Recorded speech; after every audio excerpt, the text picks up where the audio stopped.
या देवी सर्वभूतेषु मां ब्रह्मचारिणी रूपेण संस्थिता। नमस्तस्यै नमस्तस्यै नमस्तस्यै नमो नमः। ओम दंग दुर्गाय नमः। आप सभी को चैत्र नवरात्रि के दूसरे दिन की मंगल शुभकामनाएं। मां भगवती जगदंबा ब्रह्मचारिणी की कृपा सदैव आप और आपके समस्त परिवार पर बनी रहे। 10 अप्रैल 2024 बुधवार के दिन चैत्र नवरात्रि का दूसरा दिन है और नवरात्रि के दूसरे दिन की अधिष्ठात्री देवी मानी जाती हैं मां ब्रह्मचारिणी, जो कि मां भगवती दुर्गा का दूसरा स्वरूप है। मां ब्रह्मचारिणी देवी का स्वरूप अति रमणीय है, भव्य है और देवी के नाम में ब्रह्म का अर्थ है तप, यानी कि तप करने वाली देवी, और चारिणी अर्थात आचरण करने वाली, अर्थात तप का आचरण करने वाली।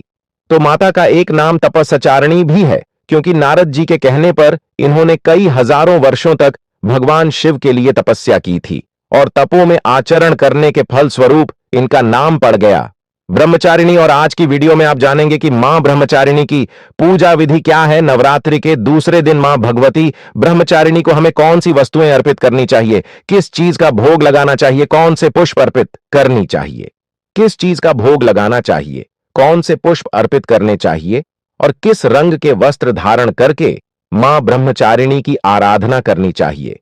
मां का स्वरूप क्या है जिसका हमें पूजा के समय ध्यान करना है, और आज हमें कौन से मंत्र का जप करना है जिससे कि मां ब्रह्मचारिणी की कृपा से मनचाहा वरदान हमें प्राप्त हो जाए। तो आज की वीडियो बहुत महत्वपूर्ण है, पूरा जरूर देख लीजिए। अच्छी लगे वीडियो तो लाइक भी जरूर कीजिए, क्योंकि आपके लाइक्स, आपके कमेंट्स मेरे लिए बहुत महत्वपूर्ण होते हैं। यह एकमात्र जरिया है जिनसे मुझे पता चलता है कि आपको यह वीडियो अच्छी लगती है और आपके लिए यह वीडियो उपयोगी है। तो अगर वीडियो अच्छी लगे तो लाइक तो जरूर ही किया कीजिए। तो बात करेंगे पूजा विधि के बारे में, लेकिन उससे पहले जानते हैं शुभ मुहूर्त क्या है। द्वितीय तिथि का तो देखिए, चैत्र मास की द्वितीया तिथि का प्रारंभ होगा 9 अप्रैल को रात्रि में 8:51 पर और समाप्त होगी 10 अप्रैल को शाम को 5:03 पर। इस दिन सूर्योदय काल का समय रहेगा सुबह 6:14 पर और सूर्यास्त का समय रहेगा शाम को 6:22 पर। 10 अप्रैल को ब्रह्म मुहूर्त का समय है सुबह 4:37 से सुबह 5:20 तक। 10 अप्रैल को अभिजित मुहूर्त का समय आपको नहीं प्राप्त हो रहा है, लेकिन इस दिन राहुकाल का समय रहेगा दोपहर में 12:28 से दोपहर 2 बजे तक। राहुकाल में कोई भी शुभ या मांगलिक कार्य नहीं करना चाहिए। अब जैसे कई भक्तों के प्रश्न आते हैं कि प्रतिदिन का जो शुभ मुहूर्त होता है पूजा का, वह भी बताए कीजिए। तो देखिए, नवरात्रि में आप किसी भी समय पूजा कर सकते हैं।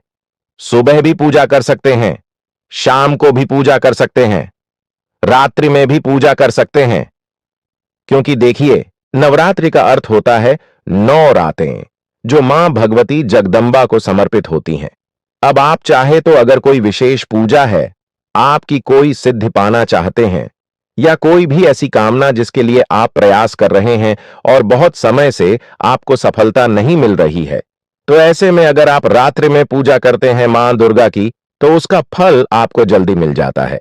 और इसका एक बहुत सीधा सा कारण होता है, रात्रि में हम एकाग्र चित्त होकर पूजा करते हैं, पूजा में किसी प्रकार की जल्दी नहीं होती है, तो शांत होकर जब हम पूजा करते हैं तो उसका फल हमें बहुत अधिक भी प्राप्त होता है और बहुत जल्दी भी मिल जाता है। तो आप चाहे तो रात्रि में भी पूजा कर सकते हैं। इसके अलावा आप सुबह पूजा करेंगे, शाम को पूजा करेंगे, मतलब प्रदोष काल में पूजा करेंगे, तो अपनी इच्छा के अनुसार आप इन नवरात्रि के दिनों में किसी भी समय पूजा कर सकते हैं। पूजा का ऐसा कोई विशेष शुभ मुहूर्त नहीं होता है, पूरा दिन ही शुभ होता है। नवरात्रि के यह 9 दिन सर्वाधिक शुभ माने जाते हैं। ठीक है, तो शुभ मुहूर्त को लेकर मन में किसी प्रकार का संशय मत कीजिए, बस आप प्रार्थना कीजिए, समर्पित भाव से, श्रद्धा भाव से मां की आराधना कीजिए। और अब जानते हैं कि मां ब्रह्मचारिणी की पूजा नवरात्रि के दूसरे दिन हमें किस प्रकार से करनी चाहिए। देखिए, नवरात्रि के दूसरे दिन मां भगवती दुर्गा के दूसरे स्वरूप मां ब्रह्मचारिणी की पूजा हमें करनी है, तो प्रातःकाल जल्दी उठ जाइए। कोशिश करना चाहिए कि ब्रह्म मुहूर्त में उठे, लेकिन मान लीजिए कि आप इतनी जल्दी नहीं उठ पाते हैं, तो भी सूर्योदय से पहले जरूर उठ जाइए। उठकर नित्य कर्मों से निवृत्त हो जाइए, फिर स्नान करके साफ स्वच्छ वस्त्र धारण कर लीजिए। आज मां का प्रिय रंग क्या है जिसे हमें धारण करना है? देखिए मां ब्रह्मचारिणी का प्रिय रंग होता है पीला या फिर सफेद रंग। तो स्नान करने के बाद शुद्ध वस्त्र धारण करके मां दुर्गा की पूजा आराधना करनी है। सबसे पहले भगवान सूर्य देव को जल अर्पित कर दीजिए। उसके बाद अपने घर के मंदिर में आ जाइए जहां पर अपने मां दुर्गा की चौकी स्थापित की है। सबसे पहले अपने दोनों हाथ जोड़कर सभी देवी देवताओं को प्रणाम कीजिए। इसके बाद आसन डालकर आपको वहां पर बैठना है। इससे पहले पूजा की सभी सामग्री एकत्र करके चौकी के पास या फिर मंदिर के पास रख लीजिए जहां पर आप पूजा कर रहे हैं। सभी सामग्री एकत्र करके रखिए ताकि बार बार आपको उठना ना पड़े। तो सभी सामग्री एकत्र करने के बाद आसन डालकर वहां बैठ जाइए। अब सबसे पहले शुद्धिकरण कर लीजिए। अपने ऊपर जल छिड़क जो सामग्री है पूजा की सबके ऊपर जल के छींटे दीजिए। आप चाहे तो गंगा जल मिश्रित जल रख सकते हैं, उसी से शुद्धिकरण कर सकते हैं, या फिर शुद्ध जल से भी मां दुर्गा के नाम का उच्चारण करते हुए शुद्धिकरण कर सकते हैं। इसके बाद अपने सामने शुद्ध घी का एक दीपक प्रज्वलित कर लीजिए। अच्छा, बहुत से भक्त कहते हैं कि हमारे सामने अखंड दीपक जल रहा है, तो क्या दीपक प्रज्वलित करना आवश्यक है? देखिए, अखंड दीपक पूरी नवरात्रि के लिए जलता है, जबकि जब हम पूजा करते हैं तो कर्म साक्षी दीपक जलाना अत्यंत आवश्यक होता है। मतलब जितनी देर तक हम पूजा कर रहे हैं उतनी देर तक दीपक अवश्य जलना चाहिए। तो जब हम पूजा प्रारंभ करते हैं तो सबसे पहले दीप प्रज्वलित करते हैं और दीप का पूजन करते हैं। तो दीपक प्रज्वलित करने के बाद एक पुष्प में थोड़ी सी हल्दी और रोली लगाकर अक्षत लगाकर दीप देवता को प्रणाम करते हुए दीपक के पास अर्पित कर दीजिए। इसके बाद से आपकी पूजा प्रारंभ हो जाती है। सबसे पहले गणेश देवता की पूजा आपको करना है पंचोपचार विधि से। धूप दीप इत्यादि अर्पित करके और गणपति का पूजन कर लीजिए। फिर कलश का पूजन करना है आपको। इसी प्रकार से धूप दीप अर्पित कर दीजिए, अक्षत पुष्प और थोड़ा सा भोग अर्पित करके और कलश देवता का पूजन कर लीजिए। और फिर 9 ग्रहों का ध्यान करते हुए नवाग्रह मंडल का पूजन कर लीजिए। षोडश मातृचय विधि से पूजा कर लीजिए। इसके बाद से मां दुर्गा की पूजा होगी तो अपने हाथ में एक पुष्प लीजिए और थोड़ा सा अक्षत लीजिए। फिर मां भगवती दुर्गा के दूसरे स्वरूप मां ब्रह्मचारिणी का ध्यान कीजिए। अब मां ब्रह्मचारिणी का स्वरूप क्या है जिसका आपको ध्यान करना है? देखिए, मां ब्रह्मचारिणी को ज्ञान और तप की देवी कहा गया है।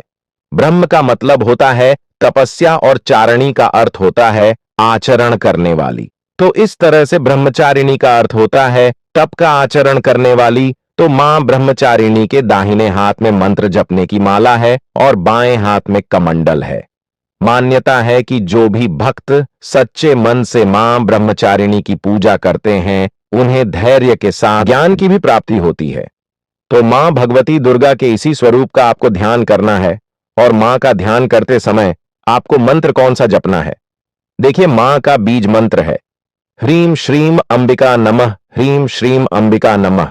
तो आप चाहे तो इस मंत्र का 108 बार जप कर सकते हैं या फिर अपनी इच्छा के अनुसार 21 बार 11 बार भी जप कर सकते हैं।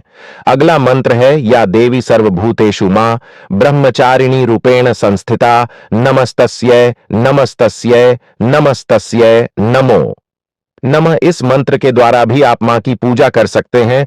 मां ब्रह्मचारिणी का अगला मंत्र है दधारा कर पद्मा भयामु देवी प्रसीद तमयी ब्रह्मचार्य अनुत्तम। आप अपनी इच्छा के अनुसार किसी भी मंत्र के द्वारा जिसका भी आप उच्चारण अच्छे से कर पा आते हैं उसी के द्वारा मां की पूजा कर सकते हैं। और चाहे तो अपनी इच्छा के अनुसार कितनी भी संख्या में मंत्रों का जप कर सकते हैं। मां का ध्यान करने के बाद आपके हाथ में जो अक्षत और पुष्प है मां के चरणों में अर्पित कर दीजिए। इसके बाद आपके पास जो भी सामग्री है धूप दीप अक्षत पुष्प इत्यादि सभी सामग्रियों से मां की विधि विधान से पूजा कर लीजिए। मां ब्रह्मचारिणी का प्रिय पुष्प है कमल या फिर गुड़हल का पुष्प। और हां, आप चाहे तो मां को बरगद का पुष्प भी अर्पित कर सकते हैं, मां को बहुत प्रिय है। वट वृक्ष का पुष्प तो जिनके पास उपलब्ध है जरूर अर्पित करें। ना हो तो लाल कमल या फिर गुड़हल का पुष्प अर्पित कर सकते हैं या फिर गुलाब का गेंदे का पुष्प भी अर्पित कर सकते हैं। और नवरात्रि के दिन आपको भोग में क्या अर्पित करना है? देखिए, मां ब्रह्मचारिणी का प्रिय भोग है शक्कर या फिर शक्कर से बनी हुई चीजें आप चाहे तो दूध से बनी हुई मिठाइयों का भोग भी लगा सकते हैं, या फिर शक्कर मतलब जो गुड़ वाली शक्कर होती है उसे ही शक्कर कहा जाता है। आपको वही शक्कर अर्पित करना चाहिए, या फिर मिश्री अर्पित कर सकते हैं। चीनी का भोग भी लगा सकते हैं, बताश का भोग भी लगा सकते हैं। जो भी आपके पास फल उपलब्ध है, फलों का भोग भी लगा सकते हैं। इसके बाद एक पान के पत्ते पर लौंग, इलायची और सुपारी रखकर अर्पित कीजिए। फिर दक्षिणा स्वरूप कुछ पैसे अर्पित कीजिए और इसके बाद मां के सामने आपको 2 बार जल अर्पित करना है आचमनी के लिए। और इसके बाद थोड़ा सा अक्षत लेकर, मतलब थोड़े से चावल लेकर आपको वहीं पर अर्पित करना है। इस प्रकार का मन में भाव करके कि पूजा की सामग्री में किसी भी प्रकार की भूल चूक हुई हो तो इसके लिए मां ब्रह्मचारिणी आपको क्षमा करें। इस प्रकार से प्रार्थना करके आपकी पूजा पूर्ण हो जाती है। इसके बाद आप जो भी पाठ करना चाहते हैं, जैसे दुर्गा सरस्वती पाठ कर रहे हैं या फिर मंत्र जप करते हैं, बिल्कुल इसके बाद आप कर सकते हैं। और पूजा पूर्ण करने के बाद आरती कर लीजिए। कपूर और लौंग से आरती नवरात्रि में करनी चाहिए, सुबह और शाम दोनों समय। इससे घर में किसी भी प्रकार की नकारात्मक ऊर्जा नहीं रहती है। इसी प्रकार से करना है। बहुत से भक्तों के प्रश्न आए हैं कि शाम को किस प्रकार से पूजा करना है। देखिए, शाम की पूजा से पहले आपको स्नान करना है, या फिर आप चाहे तो हाथ पांव मुंह धोकर वस्त्र भी बदल सकते हैं। और इसके बाद मां के सामने आपको शुद्ध घी का एक दीपक जलाना है और फिर आसन डालकर आपको मां के सामने बैठकर मां दुर्गा के मंत्रों का जप करना है। शाम के समय आपको भोग में जरूर कुछ ना कुछ अर्पित करना चाहिए। मतलब देखिए, भोग तो सुबह और शाम दोनों समय लगेगा। अपनी इच्छा के अनुसार आप किसी भी चीज का भोग लगा सकते हैं, लेकिन भोग आपको दोनों समय लगाना है, सुबह और शाम दोनों समय। और हां, बहुत से भक्तों के प्रश्न आए हैं कि जो सुबह हम पुष्प वगैरह चढ़ाते हैं, क्या हम शाम को उतार लें? जी हां, शाम को मतलब शाम को संध्या होने से पहले आप पुष्प वगैरह उतार लीजिए। जो भी फूल चढ़े हैं या पत्ते चढ़े हैं उन्हें हटा सकते हैं, लेकिन विसर्जन नहीं करना है। तो मतलब जैसे कि पुष्प वगैरह उतार लीजिए, लेकिन वहीं पर मां की जहां पर चौकी है या फिर मंदिर है वहीं पर एक तरफ रखते जाइए। किसी भी आप पॉलीथीन में रख सकते हैं, किसी बॉक्स में करके रख सकते हैं। फिर अंतिम दिन जब सारी सामग्री विसर्जित होगी तभी यह सारी सामग्री विसर्जित होगी।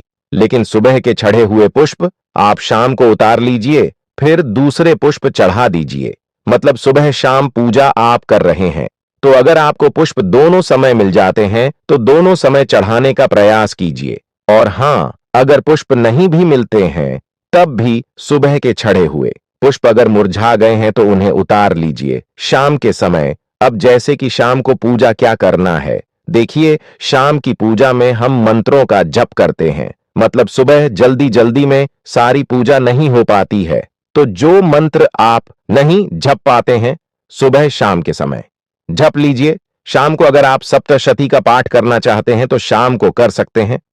दुर्गा कवच का पाठ कर सकते हैं, जैसे कि सुबह आपने दुर्गा सप्तशती का पाठ किया है, शाम को आप चाहे तो दुर्गा कवच का पाठ कर सकते हैं, सिद्ध कुंजी का स्तोत्र का पाठ कर सकते हैं, अर्गला कीलक का पाठ कर सकते हैं, या कोई भी मंत्र अधिक से अधिक संख्या में जप कर सकते हैं।